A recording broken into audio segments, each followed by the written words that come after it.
Today I'm honored to stand on this hallowed Senate floor and share my gratitude for and the priorities of the people of Kansas. I want to start by thanking the people of Kansas who believed in me and sent me here to represent them. It's an honor of a lifetime to follow in the steps of heroic Kansans who preceded me in this legislative body. And that includes sharing this tour duty with my longtime friend I've admired for decades, and now my senior senator, Jerry Moran, as well as legends of this chamber, my mentors, Bob Dole and Pat Roberts. But before I continue, I want to say a special word of gratitude to my family for all their support. I would not be here today without the support of my wife of 37 years now, Lena, our 4 children and their spouses, our 3 grandchildren, as well as my parents, brother, sister, and extended family, who in so many ways have contributed to our campaigns and the work we've done in Congress. I'm grateful for their understanding, their unwavering support, and sacrifice of privacy and family time. But mostly, I'm grateful for the values they passed on to me. I'm grateful for the many teachers, coaches, pastors, and personal friends who inspired me and gave me a solid foundation of values that have seen us through tough times.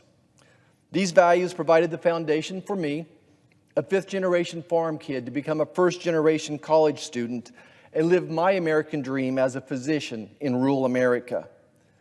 And these values have become pillars, the sturdiest of which in my life are faith, family, community, education, and hard work. A faith that you live in your heart, not wear on your shirt sleeve. A family that loves and stands beside you no matter what. A community where everyone looks out for each other. An education that is the great equalizer, leveling the playing field for all. And finally, a belief in hard work that paves the way to achieve your American dream. As I traveled Kansas this past year, I carried these pillars with me while I heard from people all over the state, and they gave me 3 very clear priorities. Number 1, provide for their safety, health, and security. Number 2, to bring back our jobs and economy. And number 3, to protect our values and our God-given inalienable rights. And I'm here in the Senate to do just that, to fight for the people of Kansas, for all Americans, but more than anyone else, I'm here to fight for our children and grandchildren. And like another great Kansan, the 34th President of the United States, Dwight David Eisenhower, the decisions I make will be most guided by the impact they'll have on future generations, not by tonight's news or the simultaneous tweet that goes out as I raise my thumb up or down. History will be the judge of my decisions, not social media. The motto of the 1st Infantry Division of the United States Army, the Big Red One, housed in my home state of Kansas, is no mission too difficult, no sacrifice too great, duty first. It's with this fighting attitude I intend to fully fund our military, secure our borders. As the son and brother of a veteran myself, honor our commitment to those who protected our freedoms and values, and as the son of a police chief, fully support our law enforcement. I'm so grateful for all law enforcement officers, including those here at the U.S. Capitol. They put their lives on the line every day, and we join the entire nation in mourning those heroic officers who have made the ultimate sacrifice keeping us safe. While we too often hear calls to defund the police and weaken our military readiness, we are still a nation of law and order, and we must advance President Reagan's philosophy of peace through strength.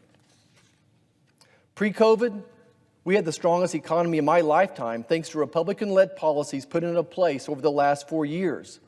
Lower taxes and deregulation resulted in historically low unemployment rates, as well as American energy independence and affordable energy costs. With agriculture being responsible for 40% of the Kansas economy, these policies, along with strong trade agreements, provided the tools necessary to ensure our farmers, ranchers, and producers remain profitable and our rural communities prosperous. But here's what concerns me today. Like my grandma often told me at the family supper table, there are 3 things you can count on from the current majority party. They'll spend a lot of your money, they'll raise your taxes, and they'll increase regulations. And just like my grandma warned, within the first 3 months of this new administration, we've seen an onslaught of harmful red tape, proposed tax increases, and an unprecedented spending spree. Fighting government red tape and working to ensure Kansans keep more of their hard-earned money as a means to harness job growth and help our economy recover will be what I work for each day. Lastly, and most importantly, as this is what's keeping me up late at night, I was sent here to protect Kansas values I was raised on. These values are still held by the majority of Americans, and many of us are tired of being canceled, censored, and lectured to. I acknowledge we all need to be woke up sometimes. Woke up for church on Sundays, woke as a child to help milk the cows on my grandparents' farm, but we certainly don't need the woke mob to shake us out of bed every day. Like all nations of people, we've made plenty of mistakes, and we have room to grow, but we Kansans are still proud of our American history. Rather than cancel it, we should embrace it. America has accomplished incredible things and defeated enemies of freedom. We should be proud of our history, hang on to it, and learn from it. God has given our nation enormous bounty and blessings to help feed the world, maintain peace, and protect human rights.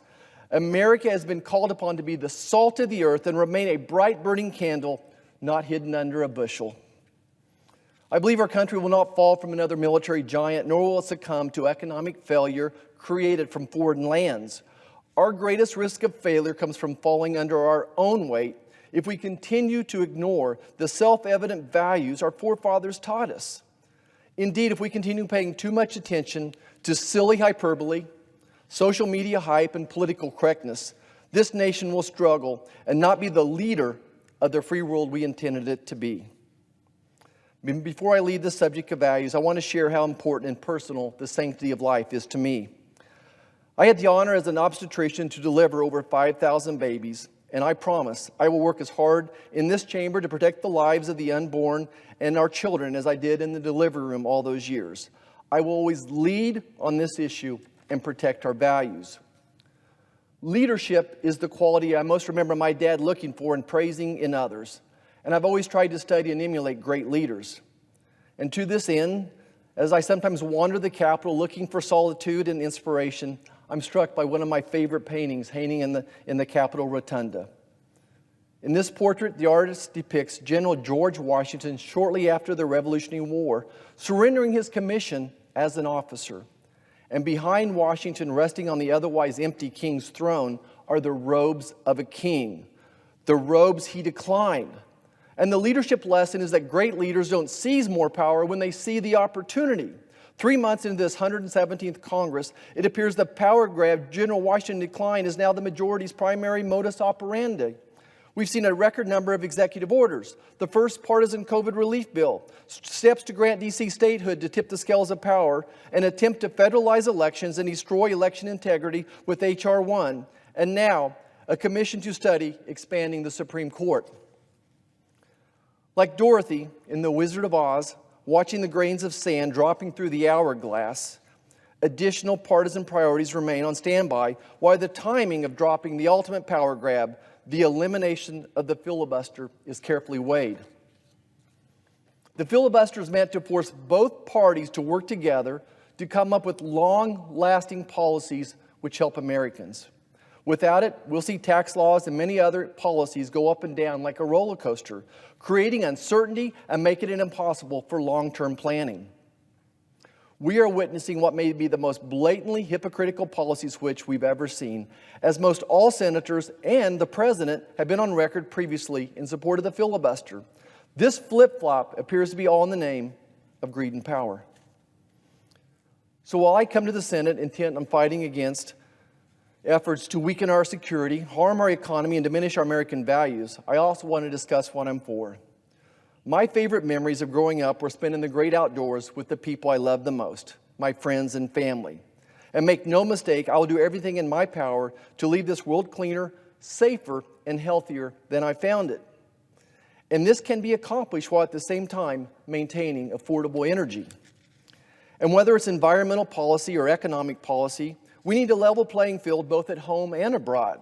We must prioritize jobs for Americans, secure our supply chains, and continue to develop fair and reciprocal trade agreements. We must lower the cost of quality health care for all Americans. We must stop intellectual property theft along with economic coercion, forced technology transfer, and cyber espionage. We must stop counterfeit products and illicit drugs from entering our nation. In addition, we must stop all censorship, especially censorship of conservative thought that's under attack. And for our grandchildren's sake, we must modernize our policies surrounding big tech and social media before they engulf our society. And so, this nation, still very young in the scheme of world history, we have our challenges. But as long as we stay true to our American values, we'll get more right than we get wrong. But we have to learn to forgive our past and forgive each other. Over this Easter break, one of my sons told me something that made my heart go pitter-patter. He said, "Dad, capitalism keeps America at the tip of the spear. Capitalism keeps America at the tip of the spear." You know, he was spot on. American innovation, our pioneer spirit, and hard work will always lead the way and bring victory over totalitarianism and singular thought and rule. Each and every American youth and young adult has their own story to write. And my job here is to ensure everyone has their shot at happiness and their shot at their American dream. While we cannot guarantee happiness for any of them, those of us in this chamber can pave the way with an abundance of opportunity. As the dreams and stories of so many Americans are interweaved, this American portrait, this tapestry of blues and grays, of pastels and earth tones, will keep this republic in good shape. It's our diversity that makes us great. And as long as we pass on our American values that have seen this nation through so many dark nights, we will succeed through current and future trials and conflicts. May God bless this great republic. Mr. President, I yield back.